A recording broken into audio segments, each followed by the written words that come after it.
The Galactic Council had made their greatest mistake when they dismissed humanity as primitive warmongers. Now, as the Eternal Reckoning tore through the Zorvath defense fleet like a scythe through wheat, they understood the cost of their arrogance. Jessica stood on the command deck, her cybernetic eye glowing with tactical overlays as she watched the enemy cruisers explode into brilliant flowers of flame against the void. Her face remained expressionless, carved from ice and determination. Behind her, James worked furiously at the weapons console, his fingers dancing across holographic interfaces with practiced precision. Railgun batteries at 93%, James reported, his voice steady despite the chaos erupting around them. Plasma lances charging. Target lock acquired on their flagship. Jessica nodded, her gaze never leaving the viewscreen.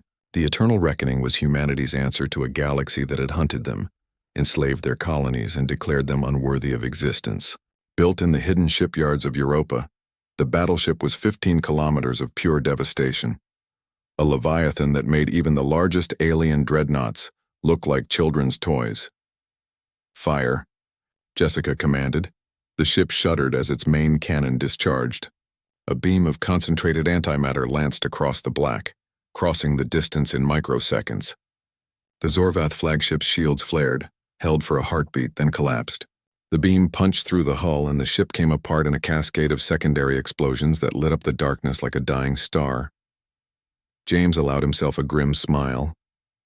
That's their command structure gone. The rest of the fleet is scattering.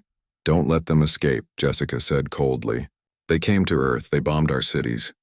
They vaporized millions in the name of their righteous crusade. Now they learn what humanity does to those who threaten our home. The Eternal Reckoning pivoted with impossible grace for something so massive, its experimental gravity drives allowing maneuvers that defied conventional physics. The fleeing Zorvath vessels never stood a chance. Missile pods opened along the battleship's flanks, releasing thousands of warheads that streaked toward their targets like a swarm of metallic locusts. James watched his displays as the missiles found their marks. 78 enemy vessels destroyed, 31 damaged and adrift. The remainder have jumped to hyperspace. Track their trajectory, Jessica ordered. We're following them home. A voice crackled over the comm system. Admiral Chen calling from Earth Command.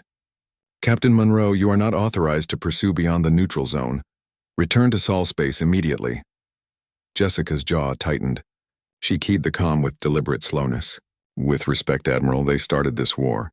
We're going to finish it. Eternal Reckoning out. She cut the connection before Chen could respond. James glanced at her, concern flickering in his eyes. Jess, we're disobeying direct orders. This could mean court-martial. Let them court-martial me from the ashes of the Zorvath Imperium, Jessica replied. Her voice was quiet, but it carried the weight of absolute conviction. They killed my sister in the Sydney attacks. They killed your parents in New Singapore. How many more have to die before we make them understand that humanity isn't prey? James held her gaze for a long moment, then nodded, calculating jump coordinates to the Zorvath home system. 42 hours. The Eternal Reckoning vanished into hyperspace, leaving behind only the burning wreckage of an alien fleet. 42 hours later, the battleship emerged into normal space at the edge of the Zorvath Prime system. What they found made even Jessica's cold composure waver. The system was a fortress. Orbital defense platforms surrounded the 3 inhabited planets like steel necklaces. Massive battle stations hung in the void, bristling with weapons. The Zorvath had emptied half their empire to defend their homeworld. Sensors reading over 500 capital ships, James said, his voice tight. Estimated 15,000 fighters. Defense platforms number in the thousands, Jess. This is suicide. Jessica studied the tactical display, her augmented eye processing information faster than any organic mind could follow. She saw the formations, the weak points, the killing fields they'd have to cross. Against any conventional strategy, James was right. It was suicide, but humanity had never been conventional. James, I need you to trust me, she said softly. Route all power to the main cannon. Everything. Shields, life support beyond essential levels, secondary weapons, engines, everything. His eyes widened. That's enough power to crack a planet's crust. I know. Understanding dawned on his face, followed by horror. The Zorvath civilians? There are billions of them down there. Children. Innocents. Jessica's expression didn't change, but something flickered in her human eye. Pain. perhaps, or regret. They didn't think about our innocence. They came to exterminate us, to wipe humanity from existence because we dared to be different. We didn't start this war, James, but by God, we're going to end it in a way that ensures no one ever threatens Earth again. The Zorvath fleet was closing now, weapons charging, ready to defend their home, ready to die for their people, just as humanity had been ready to die for theirs. Power transfer complete, James said quietly. Main cannon at 400% capacity. We have one shot before the weapon tears itself apart. Jessica's finger hovered over the firing control.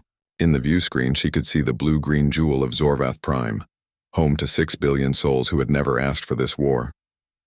But their leaders had made the choice. Their military had brought destruction to Earth, and humanity had learned long ago that mercy was a luxury afforded only to those who could survive without it. For Earth, Jessica whispered. She pressed the button. The eternal reckoning unleashed hell itself. The antimatter beam, supercharged beyond any safe parameters, tore across the void. It punched through the defense platforms like they were paper. It vaporized battle stations in microseconds, and when it struck Zorvath Prime, the planet's crust cracked like an egg. Continents split apart. Oceans boiled into steam. The atmosphere ignited. Within minutes, the homeworld of the Zorvath Imperium was a hellscape of molten rock and nuclear fire, a wasteland that would remain uninhabitable for millennia. The alien fleet simply stopped. Their weapons powered down. Ships drifted aimlessly as the crews processed what had just happened. Humanity had done the unthinkable. Jessica's face was carved from stone as she watched the planet die. Open a channel to all Zorvath vessels. Full broadcast. When the channel opened, her voice echoed across every ship in the system. This is Captain Jessica Monroe of the human battleship Eternal Reckoning. You came to our home. You sought to exterminate us. Now you understand what it means to face humanity without mercy.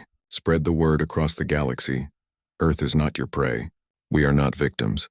We are survivors, and we will burn entire worlds to ash before we let our species die. This war is over. Surrender or follow your homeworld into oblivion. One by one, the Zorvath ships powered down their weapons. The war was over. Humanity had won, and the galaxy would never forget the price of threatening Earth.